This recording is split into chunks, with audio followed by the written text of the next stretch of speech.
September 10th. I'll call to order and start with roll call on the left. Ms. Harris. Art Haskell. June Gagnon. John Meyer. Carla Starditz. Dan Kipskevich. Katie O'Neill. Brian Bray. Sherry Pollard. Thank you. We do have a quorum, and I will appoint Dan Kipskevich for Frank Mills. And starting with public hearings, item A, 24-6 SPL Plainfield Garage and Storage requesting site plan approval for a 10,450 square foot self-storage facility located at 750 Norwich Road, Assessors Map 17, Block 36A, Lot 15, C2 Commercial Zoning District. Do we have someone to speak for the applicant? Well, I think they might be running late. If you'd like to... Supposed to be here. Okay. Yeah, I spoke to them earlier. If you want to head on to number right. 30. So I'll entertain a motion to table that to after item E in the public hearing. I'll make a motion to table it until after item E. Second. All right, I have a motion by June and a second by Bart. All in favor? Aye. Any opposed? Thank you. We will move that to after item E. Item B, 24-6TA of B. Paul Kaplan Esquire, requesting a text amendment to Section 13, sign regulations to allow construction of new billboards along Interstate 395 by special permit. Do we have someone to speak for the applicant? Yes, ma'am. And actually, where's the public microphone? Ryan? It's right there. Oh, okay. Sorry. Yeah, just so you can use the microphone. Unless you don't need it. All right. Good evening, Madam Chair, members of the board. Last meeting, I was here and presented to you on behalf of American Industry the text amendment for digital billboards. And I read into the meeting at that time the whole one-page stipulations or regulations that we're looking for, a text amendment itself. At that time, Madam Chair, you had some questions of your staff, and you have to talk to your staff for some of the requests that you made.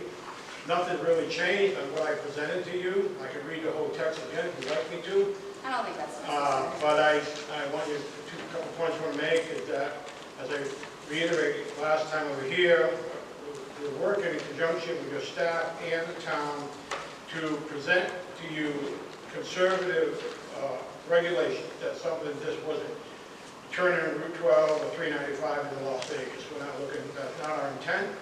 I also spoke to you at that time and told you at this time we have no application or no one has come to us to apply to put a billboard on the property. We recognize that we're asking for this text amendment to be approved, and if there's any type of activity going to happen, we would have to come back to this board with an application under a special permit, and at that time, you judge the permit on how you see if it's worthy of adoption, then that's fine. If it's rejected, it's fine.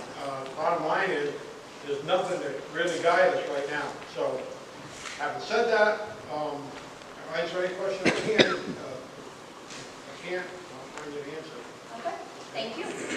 So coming from the staff report, some of the items that were requested was to identify any properties that the revised text could pertain to, obtain Killingly and Norwich billboard regulations, research sign regulations for surrounding towns to see if they allow for or prohibit billboards and at what height they would allow for, and to also research DOT requirements for advertising to 395. Properties where a billboard could potentially be located include Unity Street, Northeast Land Development, which is vacant land, Industrial 1, Unity Street, Town Highway Garage, Industrial 1, 0 Gallup Street, Dish Family Limited Partnership, vacant land, Commercial 2, 582, 584 Norwich Road, ORL Plainfield LLC, Bacchus, Commercial 2, 0 Old Norwich Road, Demerara Investment Corp, vacant land, Commercial 2, 0 Norwich Road, PNC LLC, vacant land, Commercial 2. 6 properties have been identified that could support a billboard per the submitted text amendment. However, the text only allows for 3 billboards max. As several of the properties are within 2 miles of each other, only 2 billboards could be constructed. Parcels 3 and 4 are within 2 miles of parcels 5 and 6. Review of zoning regulations for nearby towns. Killingly permitted, Norwich appears to not be permitted. Sterling appears to be not permitted. Griswold appears to be not permitted, and Putnam is prohibited. The other question I had asked was, what buildings are 50 feet high, so that we could understand how the height of the billboard would be in relation to other buildings in town? 50-foot tall building would be the United Ag and Turf. Okay, That's around, actually, that might be a little taller than 50 feet. okay, Not sure exactly what other buildings. okay. All right, thank you. This is a public hearing, so if there's anyone in the audience with a comment or a question on this application, this is your opportunity to address the applicant. Any comments or questions on this application? Okay, any comments or questions from board members? The one in Norwich, you didn't find any regulations, I did not. so what, do they just went for a special permit or something? I don't know. There's nothing in the regulation, the zoning regulations. I don't know if they have it ordinance somewhere. Because they definitely have one, at least one, it's huge. Right. Just curious. Yeah. Any other questions from board members? Any other items from staff? Okay. Seeing no other comment from the public or board members, I'll entertain a motion to close the public hearing. I'll make that motion. Motion by June to close the public hearing. Second. Second by Bart, all in favor? Aye. Any opposed? Public hearing is closed. Moving on to item C, 24-13SP of Krista Field, requesting a special permit for an accessory dwelling unit within a commercial building located at 241-245 Main Street, Assessors Map 3M, Block 103, Lot 18, C2 zoning district. Is there anyone to speak for the applicant? Hi, good evening. Doug Tabor, 40 Smith Road. Krista is on vacation and could not be here, so I'm just here to represent her. Thank you. So if you could just give a brief summary of So what I it think is. she's just doing a one-bedroom efficiency apartment. I used to be the previous owner, so they purchased the building. And I think you have a copy of it, if I'm not mistaken. Is she planning to occupy the ADU herself, or is it intended as a rental property? I believe she's going to be living in it herself.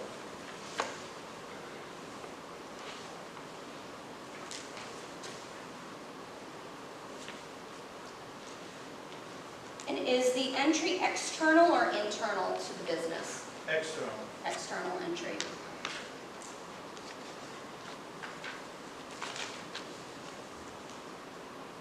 Okay, this is a public hearing, so if there's any comments or questions from audience members on this application, come up to the microphone, state your name, address, and your comment or question. Any comments or questions from board members? Any additional, oh, go ahead, Jim. The orientation of the sketch, is this toward the street, the door open? Yeah, it's in the parking lot, that side door. Okay. Yeah, that's where that entry is, the separate entry. Any other questions from board? Any additional comments from staff? No, this was formerly Mr. Tabor's office. It's a relatively small area that she would like to convert to an ADU. It does meet the regulations. All right, thank you.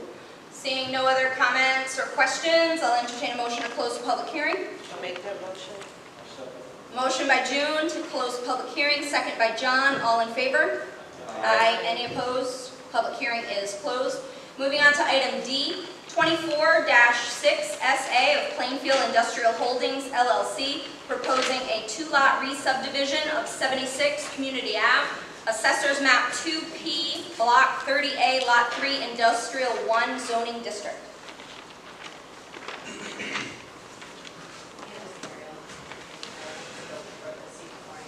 Thank you. That'll be fine. Yep.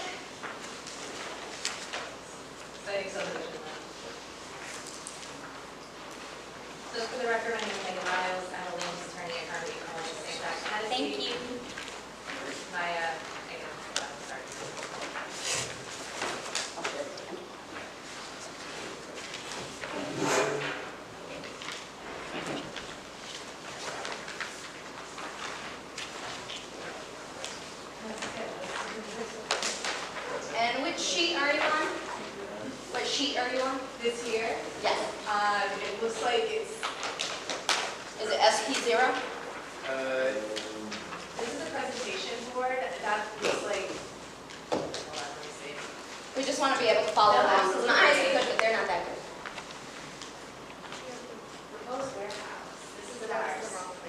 Yes, Oh, I'm yes. sorry. It's okay. That's all right. I was like, it doesn't really one subdivision. You have more than one word. That explains why it doesn't match up. Thank you. That's fine. We'll leave that there. Oh, now we're You good. should just have one sheet that's a Yes. subdivision. Okay, perfect. All right, we're a match now. Very good. All right, so I'm gonna get started. Thank Again, to start, my name is Megan Miles. I'm a land use attorney at Carmody Torrance, Sandak, Tennessee. My office is at 195 Church Street in New Haven. My firm represents the applicant, which is Plainfield Industrial Holdings LLC. Here tonight with me is Tony Pacisi on behalf of the applicant. He's here to answer any questions if you have them. Also is Kevin Hickson of BL Company, who's a project surveyor and engineer. I expect to make the full presentation, and I will try to keep it brief, but they're here if you have any specific questions related to the site. I'm going to briefly describe the property and the existing conditions, and then give a little bit of background on why we want to divide the lot into two, and then actually provide just some details on the lot division itself. So also for the record, I handed out a packet that just contains aerials of the tax assessor map, some Google Street views of the site, just to get to orient yourselves to the existing conditions. So the site, again, is 76 Community Avenue. It is right down the street here from Town Hall. It's zone I-1, and it's a little over 21.5 acres. It's 21.61 acres. And this is page 1 of the package I just sent you. That's the aerial shot. If you go to page 2, it shows you all of the extensive building improvements on the site. There's over 700,000 square feet of building on the site, and it really reflects the evolving industrial history on the site. There is a 316,000 square foot, approximately brick masonry factory mill building that was constructed around 1911. So that's a historic mill building. And then in the mid-60s, a warehouse was added onto that building, and that's a little over the way. But you can tell that they're very aesthetically and use different buildings. There's also various outbuildings on the site related to each, and there's just impervious surface generally across the site used for parking and deliveries. To note, and again, if you just flip through the remaining pages, there's a more close-up shot of the mill and a better angle of the warehouse building.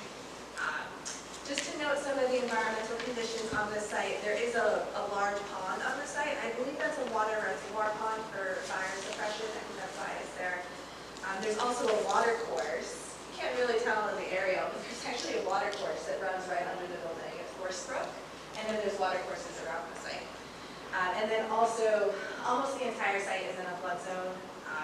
Portions of it are in the FEMA flood zone AE, and portions are actually in the AE floodway. So we don't have that depicted here, but we can show you that if you have questions about it.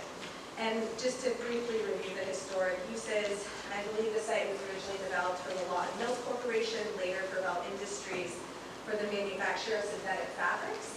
And then circa 1994, industrial production essentially ceased on this site, and the warehouse building has then been leased to various tenants for storage and distribution, classic warehouse uses. And today, portions of the warehouse are used, I believe, by Staples and Walgreens, but about 280,000 square feet actually still remains vacant in that warehouse building. So the site is today severely underutilized, which brings me to my client's interest in the property and the application to divide it into two lots. So this is the re-subdivision map right here, and very generally what's proposed is to separate the mill building infrastructure and improvements from the warehouse building. And then you have here lot 1, which is warehouse, almost 16.5 acres, and it includes the warehouse and the adjacent impervious surface areas that are generally used for deliveries and parking related to the warehouse. And then lot 2 is the mill, adjacent outbuildings, surface area, and then also the water reservoir pond. And technically, I want to put the record that we believe this is likely a re-subdivision.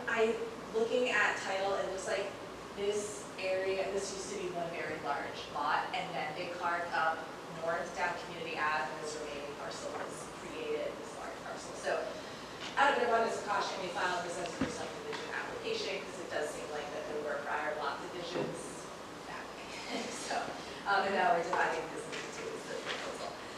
The reasoning for this lot division behind it is because improvements have very different economic potential. So the warehouse right now, the market does support full tenancy of the warehouse as warehouse space. The mill, however, is architecturally striking, it's historic, and in many respects, its potential today is for non-industrial uses. Non-warehouse, non-factory use, something more akin to adaptive reuse, and that is subject to significant investment, but also, and it's a much heavier financial lift, but there's also a lot more varied opportunities with development like this, tax credits, grants, that sort of thing. When here you have a warehouse that's actually viable as a warehouse. Separating the properties facilitates appropriate, tailored capital investment to revitalize these sites. So a warehouse distributor is not assuming a historic mill, and a mill redeveloper is not burdened by essentially a functioning warehouse, the tenancy, that sort of thing. Also, like for example, if this was a separate lot, it could be rezoned if that's what is necessary for this development, when this still remains viable as an industrial lot. So it just creates a lot more opportunity for this lot. And here, my client what he wants to do is under contract to do is purchase lot 1, and then tenant it as soon as possible, and then has an option to purchase this. So tenant this, bring in the capital, and then redirect the capital to the redevelopment of this. So that's the plan right now. Yeah, that's the whole background for why dividing this property into 2 makes sense to support its revitalization. Just to describe the lot division in general, I noted the sizes of each. I noted the one. So this is a rear lot, and the plan provides 2 means of access by easement. You have a 40-foot access here, and then there is a 40-foot access easement that goes around the warehouse building. And the reason we provided both of these is because that follows existing conditions. That's already how people are accessing the factory, so let's keep it that way. So easement agreements have been, one single easement agreement has been prepared for access to both of these. I'll also note for the record that we received a series of variances from the Zoning Board of Appeals last week to facilitate the slot division, lead to setbacks, permitting access by easement, and then coverage for the warehouse building. I also note that we did go to wetlands and they confirmed no jurisdiction over this project because no site work is contemplated at all. This truly is just a lot split to then work with existing conditions. And I will conclude my presentation by just noting that we believe that this subdivision is appropriate under your subdivision regulations. It is in accordance with the purpose and intent of the regulations. This is a fully developed industrial site that can be divided without danger to health or public safety. It will not result in water or air pollution, excessive noise, nuisances. Rather, the goal is to facilitate investment in the site that would actually negate any of those existing conditions. Existing provisions for water supply, drainage, sewage, all maintained, already fully developed.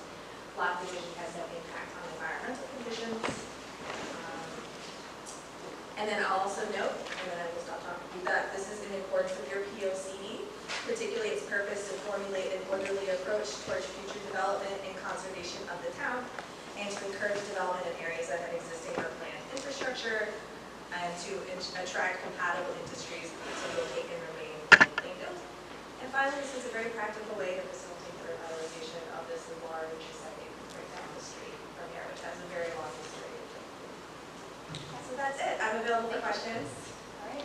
This is a public hearing, so if there's anyone in the audience with a comment or question about this application, this is your opportunity. Any comments or questions? Yes? Madam Chair, I found I need to speak to this. Years ago, and I think the only one who was here, maybe John Myers was here then, Frank Wilson had a dream of when he bought that Gravel facility to clean it up, contamination, different things that he had to do. This is consistent with what they want to do. Intermont Flock was subdivided off, ARS was subdivided off, other businesses were subdivided off. That was the plan. Quite frankly, the town was in on the proposal back then because we took over the road. We took over the road that runs all through that industrial complex down there. When the improvements were made, the town took ownership of the road and we own it. We worked with the state of Connecticut at that time to single light the McDonald's intersection. The whole idea of this was to keep tractor trailers off of Community Avenue and out through the village. Because a lot of truck drivers, the GPS wasn't around back then, and a lot of crazy things were happening. You know, swing sets were being pulled out of the yard, the telephone wires were coming down. It made all the sense in the world. Plus, the town ran its sewer infrastructure and water infrastructure through this property to the industrial park. And that allowed us to open up exit 87, I don't know what they call it today, maybe it's 27, I'm not sure what it is. But anyway, you know where I'm talking about. So we had a partnership that was very important in order to have success and not have another situation like we have behind us, okay? Guys like Frank Wilson, who's deceased now, God bless him, he had a vision and he lived as long as he could live, but he got to see some things happen. And now, this is not inconsistent. We don't have a lot of industrial land in Plainfield. That was our second industrial park over there. And we were getting jobs created over there just like we were in the I Park up the road, off the Plainfield Road. So, I have to speak in favor and hope that the board would consider how much has been done in the past to make this a successful job creator and also deal with the safety issues of our own town, plus easements to run our sewer and water, and then we ran more water down there. Quite frankly, we stubbed off sewer and water to a couple more lots going down through there. So if anything gets sold, somebody can build it. There's some industrial land. So I'm going to write a book. I just want to tell you, the town invested serious energy and resources along with the state of Connecticut. Thank you. Thank you. Any other comments from members of the public? Any other comments or questions from board members? Madam Chair, I have two, and they're hopefully quick. You're not proposing to physically separate the buildings? You're not actually going to separate the common wall? No, we're exploring maybe closing the door. I think it's like a garage door that you can open between the two, but at the moment it's still there. Would that But be a negative impact if somebody other than your client wanted to buy lot two? Does that become an easier concern between the two sites? if there's a doorway there, Well, if they're attached, if they're physically conjoined, right? yeah, I think so. They're physically attached, but their use is very separate. So the warehouse use stops at that shared wall, and then the mill starts. Someone constructed a door between the two. We're exploring whether it's even worth keeping that door. At the moment, I would keep the option open because my client doesn't have an interest in purchasing or an option to purchase lot 2 as well. So it seems a little premature to put the work in and just shut it off completely. But fortunately, this is one building where it's actually very easy to separate the two because they already essentially have one separation wall. Okay, based on the proposed separation line, is there enough parking to sustain both buildings at their tempo of operation based on the existing zoning regs? Yes, so we sketched out what the amount of parking that's usable if this building becomes used in its current iteration, and there is starting spaces if necessary. So, and if you look on, you drive by the site today, look at a Google aerial, it's clear that people are parking all around this area, but I think there's a printer in there right now, and so they're coming in and they're parking. There's clearly spaces to park, and if it became necessary, there's space to actually stripe some spaces there and make it yes. And just to note for the public, this is a subdivision application. When a vendor comes in, they'd have to come back for a site plan review anyway. So Exactly. there would be an additional review in regards to required. I apologize for putting the Oh, cart no, no. a little in front of the horse. I No, it's apologize. okay. But it'll be back. So this is just to review the re-subdivision part of the application. Roger that. And we got those questions from Yeah. your town Of course. as well. So Yeah. yes, even a zoning permit might be necessary for that. Exactly. Any other comments from staff? From both an economic development and planning perspective, this makes sense. It would be nice to see some sort of adaptive reuse for the historic mill, and typically that would take a subdivision, like the applicant has stated. You don't typically find a person who wants both the mill and also do an adaptive reuse, or do an adaptive reuse for the mill and also use the warehouse too. Thank you. How long has it been empty? It's not. I don't think it's been. No, it's And partially partially. in use. It's underutilized. Yeah. I think is the phrase I would It use. seems like there was a lot of traffic there at one time, with parking and trucks, and now Okay. there's not as much activity. Yeah, I think I mentioned that currently I think there's 270,000 to 80,000 empty square feet in there, but Staples is in there and Walgreens is in there right now. But it does have capacity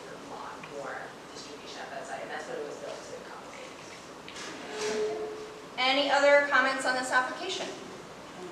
Okay, hearing and seeing none, I'll entertain a motion to close the public hearing. I'll make that motion.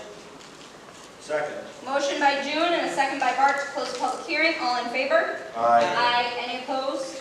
Moving on to item E, 24-10TA of Killingley Engineering Associates requesting a text amendment to section 7.25 of the zoning regulations pertaining to interior lot sizes and interior lot access. Do we have speaking for the applicant? Yes, thank you. For the record, Norm Tebow, Killingley Engineering Associates. I am here this evening to discuss some proposed modifications to section 7.25 for interior lots. I did provide some language that was distributed to the commission. My changes being in red on this, and specifically, what we're proposing to do is to hopefully get some regulations approved that allow more than 2 lots off of a shared driveway. I think there are a lot of advantages to this. I did list with the submission the shared driveway allowance comparisons, some of the surrounding towns. Killingley, for instance, allows 5, Brooklyn 3, Griswold 4, Thompson 3, and I think this really is an advantage to the town in that it does allow property owners and developers to develop a property with these shared driveways to get additional lots off them, not to have to build roads, which are very expensive, quite frankly, and sort of they almost prevent developers from developing lots. We all know right now that there is a shortage of building lots, there's a shortage of housing in general, and I think having to do with doing this, it does allow for some cost savings, first of all for the developer, but ultimately for the potential homeowner as well. In particular, what we're saying is interior lots should be permitted in the RA 30, RA 40, and RA 60 zoning districts. The area requirements for interior lots shall be 45,000 square feet minimum for RA 30 zone, currently it's 60,000. And for 60,000 square foot minimum for RA 40, currently they're 80,000, and 90,000 square foot minimum for the RA 60, which is currently 120,000. So what we're suggesting, or what we're proposing, is instead of having double the lot size for a rear lot, have it 1.5 times. Currently, Killingley has it 2 times. Brooklyn has the same as all the frontage lots. Griswold 1.5, and Thompson, no lot size reduction at all. Rear lots shall have the minimum area set by the zone in which it is in. Also, the access strip shall serve a maximum. I'm suggesting 5 lots and shall be owned by the furthest lot it serves. The access strip shall be included in the minimum area requirement, shall not be included in the minimum area requirements for any lot, and shall not be located any closer than 300 feet from any similar access strip on the land being divided. This 300-foot restriction shall not apply to access strips across any streets or roads, or access strips on adjacent properties under separate ownership at the time of adoption of these regulations, and continuously thereafter. Once again, in summary, I think this also bodes well for the town too, because one of the things that we find when we design roadways and we bring it to the town, ultimately Public Works typically has concerns about it, in that if there are things like stormwater basins or maintenance of the pavement or maintenance of the drainage system, ultimately the town has to assume responsibility for those purposes that are associated with the road, and it does put a burden on Public Works as well. This particular proposal would take that burden off the town, but would allow for responsible development, preferably and hopefully in a cost-saving manner that developers will be able to pass on to potential homeowners and give them a little more impetus for pursuing this type of development in the town of Plainfield. I'm happy to answer any questions. This is a public hearing. If there's anyone in the audience with a comment or question regarding this application, this is your opportunity. Good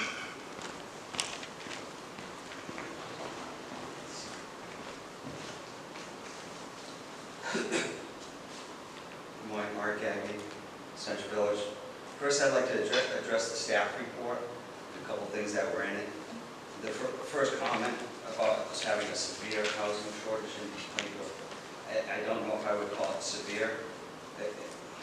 I don't even see that there's a housing shortage. I think we would see some homeless problem or something that's not severe. So, I wanted to address also the term housing sprawl, because I believe in the staff report it was used in the wrong manner. There are three types of housing sprawl. I looked it up in Wikipedia. The first would be urban sprawl, and that would be the unrestricted growth in many areas of housing, commercial development, and roads over large expanses of land, which is not what we're proposing here. Number two would be a leapfrog development, which would be scattered in green fields, undeveloped land, which I think would apply to this. And the third would be a ribbon sprawl, which is built up along major transportation corridors like 394. I'd also like to address the comment on roads versus the shared drives. If the access drive is paved, it would allow for more impervious surface, which would not be serviced by the MS4 stormwater system. Zoning Reg 7.25 states, interior lots shall be serviced by an unobstructed 40-foot minimum width access strip leading to a public highway.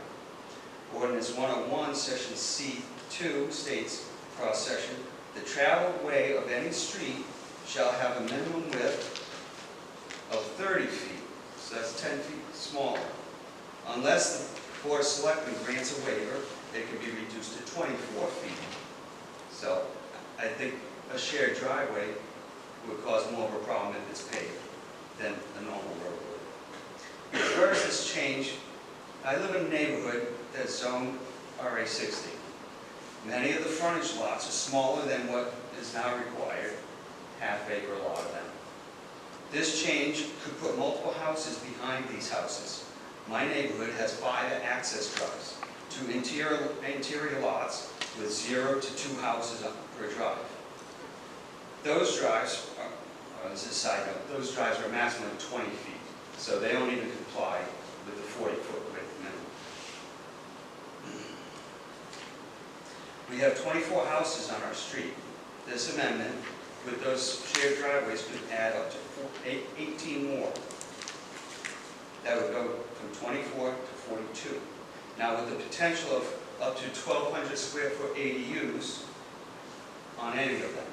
So we could really populate that RA60 zone. So unlike access drives, we have in Ordinance 79 some roads that are listed unaccepted roads by the town. I have a question, would these roads be treated the same as 7.25, like access roads? And would they be required to comply with that 40-foot width? I'd also like to know about subdividing these lands. Is that going to be something that's possible? Because a lot of the back lots are large lots, 15, 10 acres, they're big. So would they be able to subdivide more houses? To the affordable housing plan. In the affordable housing plan, it calls to modify regulations to allow for development to be proposed in certain residential areas. The POCD says the town should create zoning that encourages a higher density of land use in areas that are currently developed and are close to the service centers of the town. I have the same feelings about affordable housing now as I did the last time we made a text amendment on housing, the multi-ADUs. If we keep encouraging market value housing, we will drop below the state's mandated 10% affordable housing stock. In 2019, we had 6,229 housing units, and we were at 12.49 on affordable housing stock. Today, we have 6,337 houses, so we've raised by over 100 houses in that time of 5 years. I don't know where we're at with that affordable housing, if we're below 10% or above. I'll let you guys figure that out, but raising the stock, it's going to hurt us in the end if we don't think about affordable housing.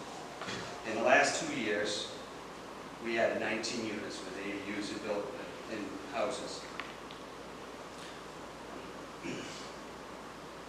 And I don't believe we have any deed restricted properties in town. We don't do that, so. In the POCD, I want to point out a couple sections in Chapter 2 under goals. First one is to formulate an orderly approach towards future development and conservation of the town.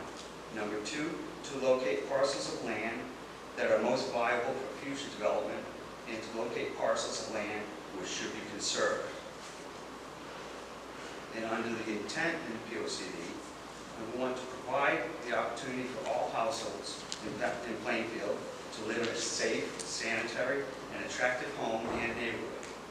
Number 6, to preserve major portions of the town in their natural and nearly natural state, thereby preserving the town's scenic resources, wildlife habitat, and natural resources. Number 10, to promote Moosa Pond as a vital natural and recreational resource. And I question what this would do to that neighborhood.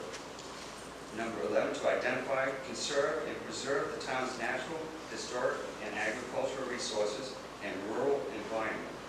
Number 15, to promote the growth of tourism by protecting and marketing the natural environment.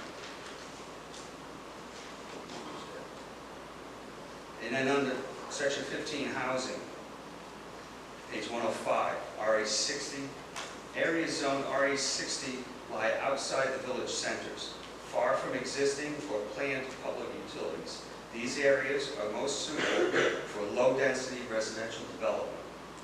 On page 106, under the recommendations, the town should create zoning that encourages a higher density of land use in areas that are currently developed and are close to the service centers of the town, villages, and allowing for a high density of development in already developed areas would protect the town from having to expand costly public services. In closing, both the POCD and the Affordable Housing Plan put out by Type Planning Group state that Plainfield's population is projected to drop because of the fact that we have 40% seniors, 60 and above, and people just aren't having children anymore, or a lot anyway, as evidenced by the student population decreasing every year. So, there's questions. Do we need a lot more housing? Are we planning on raising the population of Plainfield? Are we looking to grow to 20K, 40,000?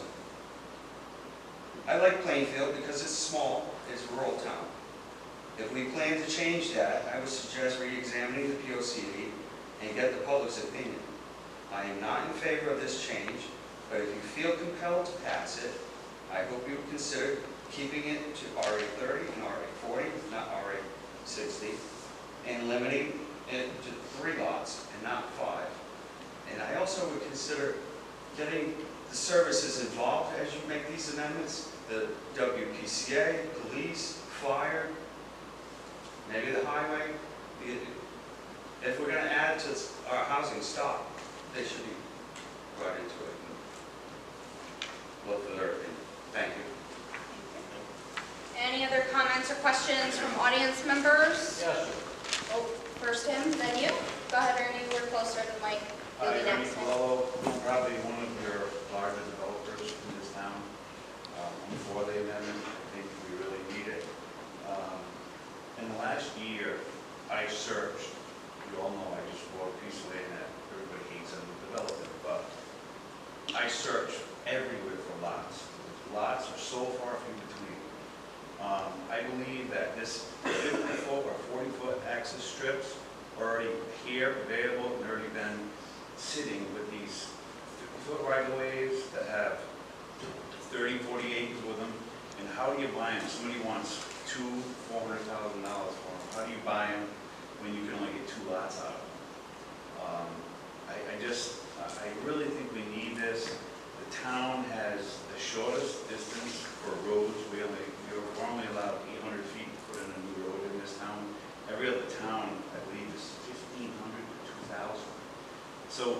800 foot, some of the land is, 100 acres. How do you get to the back of it when you can only do 800 feet? You have to, of course, create these 50-foot easements or right-of-ways. So, as a developer, I'm for the amendment change. All right, thank you. And next. I can speak up. Yep, if you just state your name. I have to go there. Well, just speak loudly, state your I will name. speak loudly. Okay.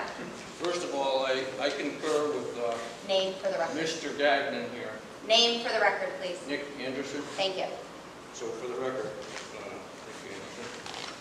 I concur with a lot of, almost everything that Art had to say about development and how things need to be considered going forward for the town to keep its rural character, and I especially agree with his point that high-density development in the more rural settings of the town that are partly agricultural or there's a lot of open space around is kind of contrary to that theme, and it doesn't fit into the plan that well, because those high-density developments are far from the center of town, and the settings that they would be in are. Any other comments or questions from audience members?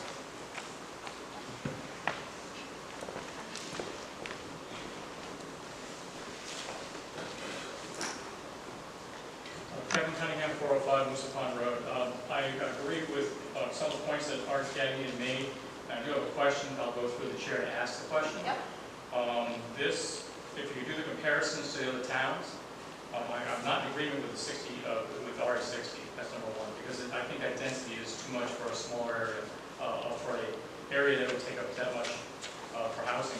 So my question, Madam Chair, is how do we now go from the shared driveway comparisons in Plainfield with 2 lots to the highest number, which is Killingly, at 5 lots?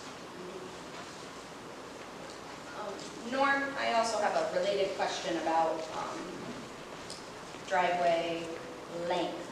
I don't see in 7.25 there was a limitation on driveway length. Is there a limitation on driveway length in another part of the regulations I'm not thinking of? There is not. So there's no limit on length of driveway? No. Okay. In your calculations, where you have 5 lots, I'm assuming that the area requirements for interior lots were based off using that 5-lot methodology?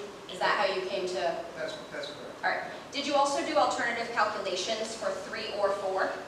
They'd be similar in that, it's all based on, lot sizes, obviously. And, I think it's important to note that, we're still proposing larger lots for the zones, right? So, yes, they're a rear lot, but, for instance, for the RA40, where it's not going to be 40,000 square feet, it's going to be 60,000 square feet. These are still larger lots than what are typically required in the zones.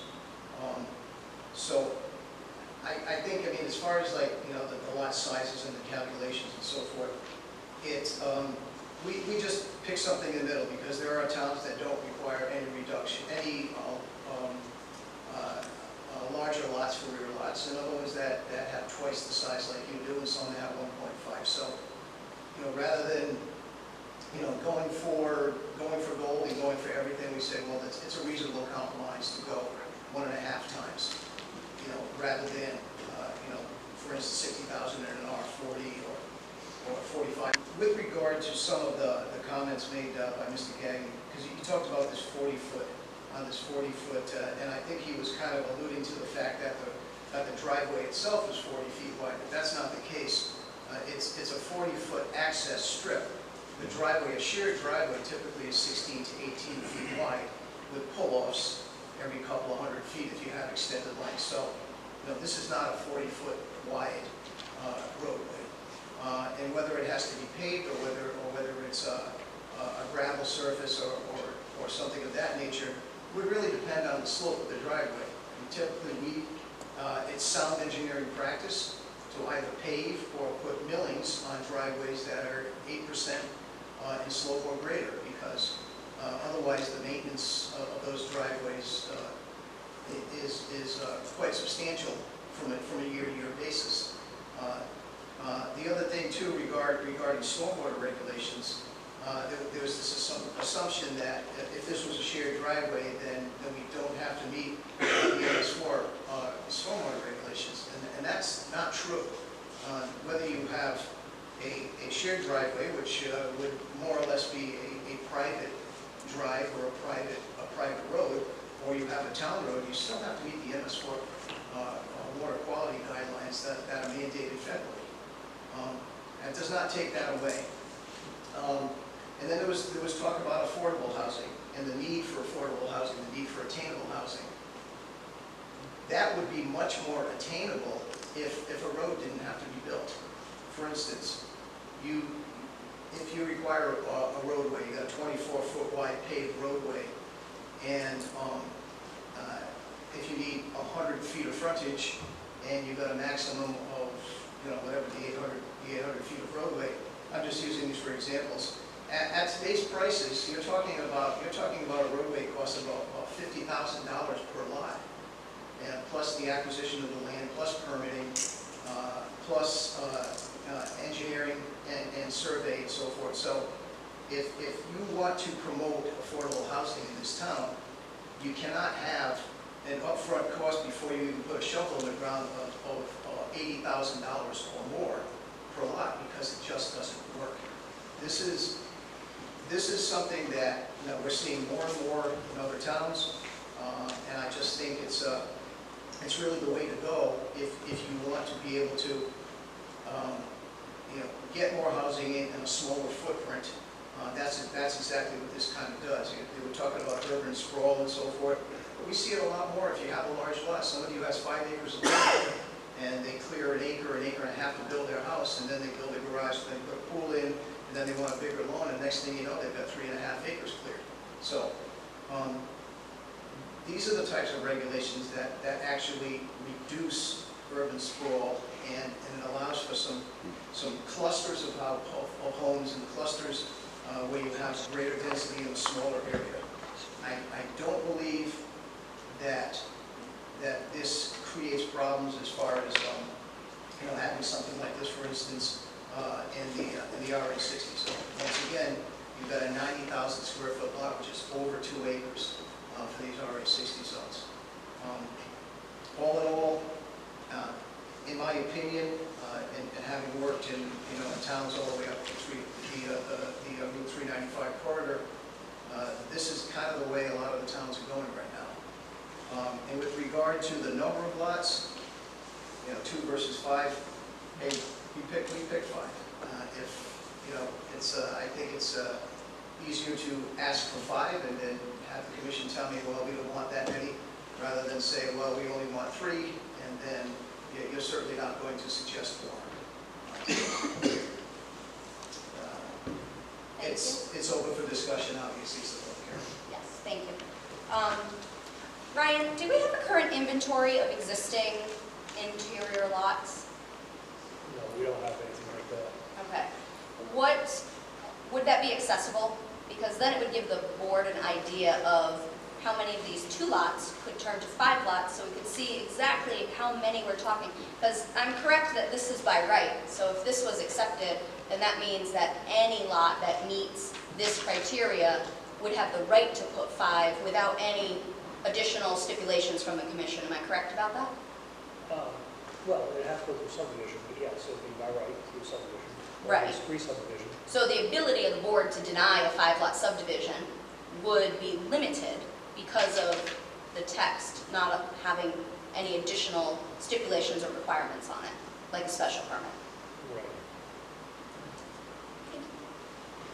This is a public hearing. Is there any other comments or questions on this application? Any comments or questions from board members? Oh, yeah? My name is Andrew Couch. I build for a living, and I've done some projects, a lot of things in Plainfield.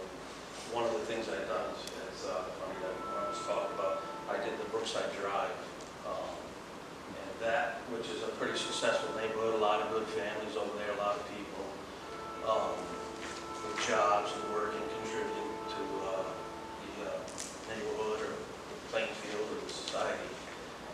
stuff like that, at this point, this cost is so expensive, it's crazy to do that. And one of the factors you didn't factor in was when you do a road, you have to put sidewalks both sides around it.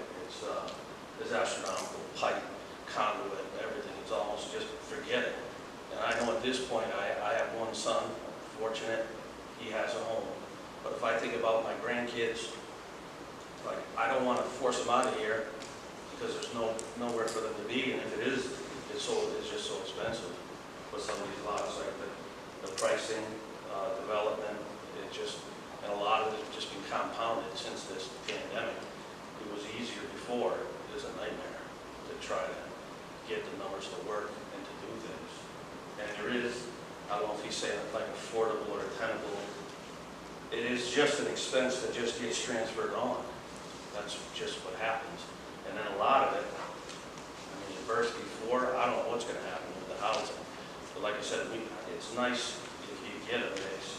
And I don't imagine that this, if you go to the 3 or 4 or 5 per 50 feet, I do a bit in Brooklyn, and they allow you to match. I've actually done an R10, a rear lot in R10.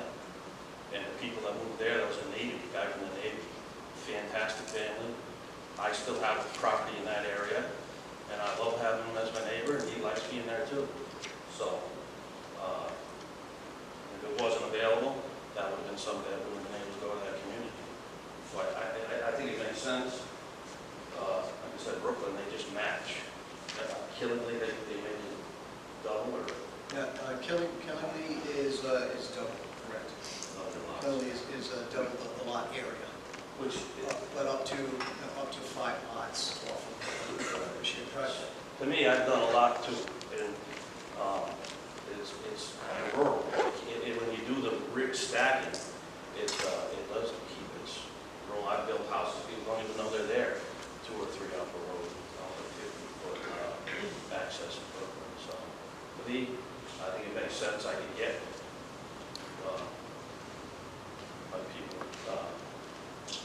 would think about it as a hardship, but it's really a benefit to the people following behind us, so that they have an opportunity and option to get something or something. Yeah, and it makes sense too if you've got, if you've got a 10-acre piece of land that only has 100 feet of frontage, and it's good land, it's developable land, and obviously building a road is just a cost that is so prohibitive these days. Something that's that narrow, it just doesn't work. But if you're able to put in a shared driveway on these what we call bowling alley lots, where you've got minimal frontage, but you've got a lot of acreage because the lot goes way back. I think this provides some options for builders. It certainly provides some opportunity for home buyers. $350,000 to $400,000 for a starter home these days is really unattainable for most people, most young people. And this would certainly help in trying to get a grip on those costs if you don't have to build a road to do so. All right, this is a public hearing. Any other comments or questions from the audience? Yes. Yeah, it's just a couple things. He mentioned affordable housing has nothing to do with the cost of the homes, just so you know. I don't care if you're selling it for $100,000, $1 million. It depends on, are you Section 8, are you a government loan? That's what they base it on. They don't base it on the cost of the home. Yeah. So we're not going to have those days of cheap home building anymore, it looks like. You mentioned again subdivision of the property. Is that a thing then, So, to be able to subdivide? my understanding, Brian, feel free to, is if there's currently a 2-lot, they could, if they have the acreage, come back and then re-subdivide it into a 5-lot, given this regulation. Am I correct with that? Potentially, yes. Yeah. Okay. So it just depends on the acreage of the property. So if that property could meet this regulation, then yes, it could be re-subdivided. Okay, and then the third thing, he just mentioned 100-foot frontage with a 10-acre lot. If it doesn't if it has frontage, would it be considered for this amendment?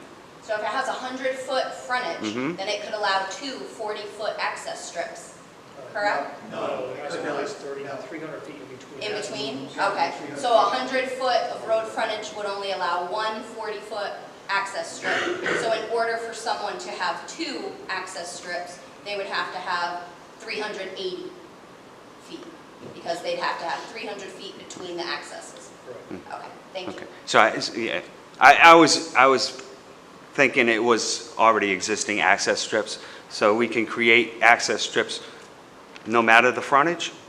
If this They have to have the 300 feet between. Right, so if you have a frontage of 500 Yep. feet, you want to just, so you can put 5 houses on it, Correct. right? Yeah. Okay.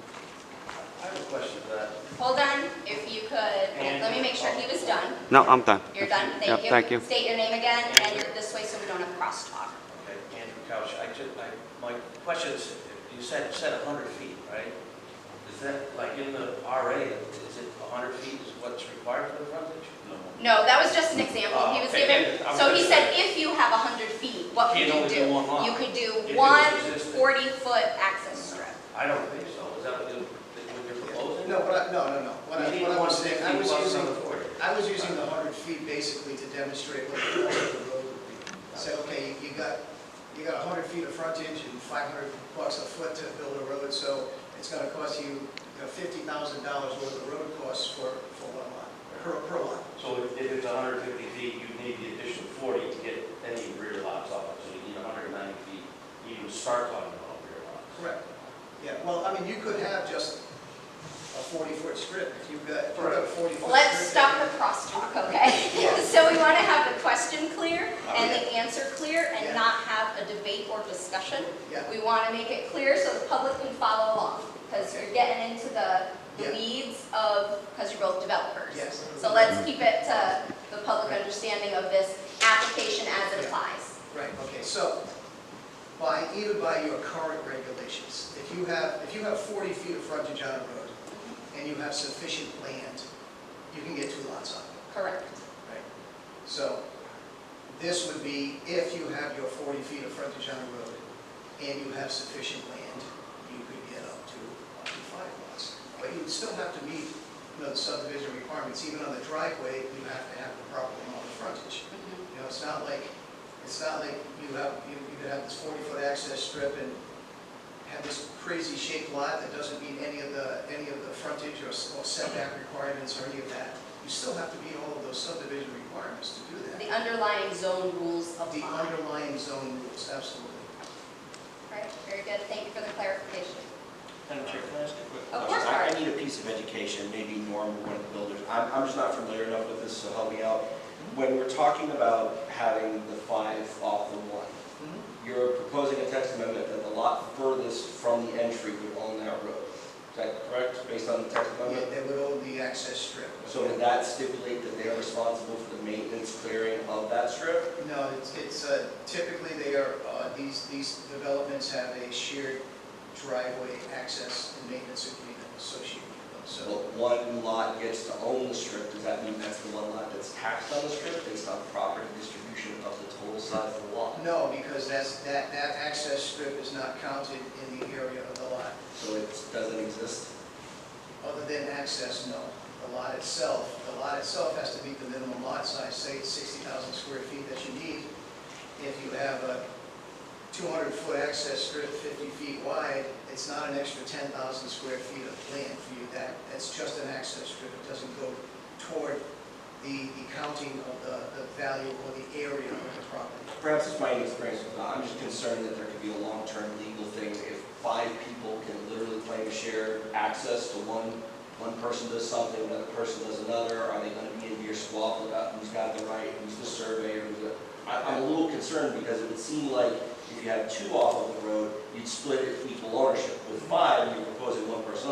That kind of makes that one house the kingmaker of the Well, street. that's the way it is now. Well, and I was just going to say, current regulations say that it shall be owned by one of the lots. Okay. So his proposal It's consistent. is that the furthest owns it. So it actually does change in that it's predetermining who owns Right. the driveway. It's not Everyone just else one would have lot. the use of it, and a maintenance agreement would be an agreement between the property owners themselves. I don't believe that's something we can require. That would be in the deed Right, so that'd be privately, that would not be something wired, that agreement. Right. That would have to be privately, so there could be private disputes. They could most certainly come to the zoning office and complain, at which point Ryan would say that's a private dispute you have to resolve separately. Am I right, Ryan? That's what I was looking to understand, I Okay. appreciate it. But no, I agree, it could I was just curious. create, yeah, it could create, but those would be private disputes. Typically, when you have issues with shared driveways, it's for the older ones that didn't have the maintenance agreement, and then they're squabbling over who's responsible for what. Right. But the shared maintenance agreement spells out exactly who's responsible for what portions. Right, but can't be dictated by this board. That would be privately negotiated, any disputes would be privately resolved.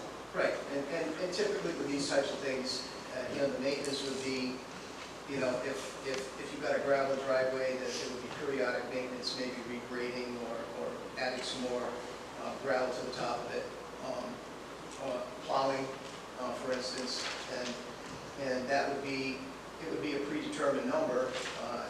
Typically, it's like, well, you know, hey, it's going to cost each one of us $200 this year to keep this driveway. Everybody puts the money in a kitty, and when it gets plowed, it gets plowed. Go ahead, John. Would that also apply to any underground utilities or electrical service? Well, that, what will happen with that is Eversource ultimately will get an easement over that. So anything outside of the property line is going to be under the jurisdiction of Eversource. So the main line that happens to go below the shared driveway would be within an easement that Eversource maintains. Once that service goes from the driveway to the home, then it's private ownership. And once it crosses the property line, then the homeowner is responsible for it at that point. Any other comments from board members? Any other comments from the public? It's Ernie Blow again. You guys, if you guys approve some of this, I think you can go gangbusters. The stuff that's out there now, you ask Ryan, would be left. I believe between the Eversource, the one person that owns the right of way now, it's going to be sold. I bet it's not even going to be 50% of the lots that could do this, because they're already created. They're probably blocking the entrance. They would have to go through I mean, they have to spend tons of money just for Eversource.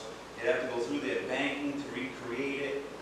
It can happen, but I don't think it's going to be like a gangbuster thing that could blow up on us. Thank you. I do concur with Ernie on this. I mean, sure, this you know, gives developers the ability to do this, to get them more lots off of a shared driveway, but there are only so many lots available to do this, first of all. There are only so many lots for sale. You know, if you get... So what we're looking at, though, is a regulation. Correct. Right? And we can't predict the future, but we do have to consider. So I understand, and I don't want to turn this into a debate because this will never end. So if you have new points to share that have not been already reviewed, you are welcome. This is a public hearing. Go ahead. One thing real quick, Andrew Couch. There is state statute for the shared driveways, just to address some of your concerns. Sometimes it happens through the lawyers prior to closing and selling, sometimes it doesn't. But there is, in 2014, there was a state statute that the state took over for all the disputes that people were having for shared driveways, which alleviated some. I appreciate that. Yeah, I was just curious, so thank you for that. I'll get your information. I can text it to you. I appreciate that. We'll talk after. Okay. Thank you. Any other comments or questions on this application? Yes. I just have a question about, Name again? currently a rear lot is required. Nick Anderson, for the record. Nick Anderson. Thank you. Rear lot is required to be 3 acres, I believe.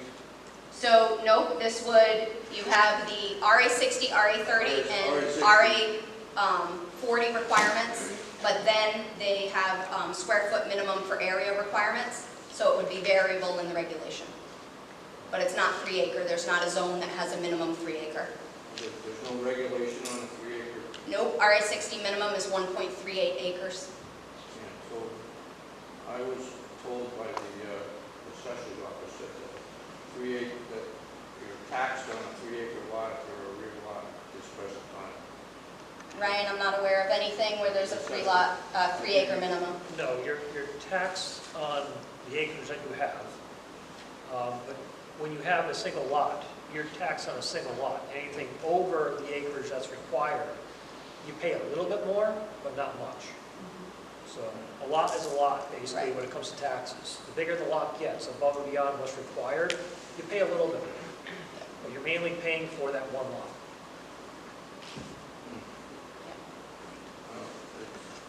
I'm curious, because I was taxed on a back lot for 15 or 20 years, and then I was informed that. Okay, so that's something you'd have to resolve with the assessor's office. That's not going to apply to this language.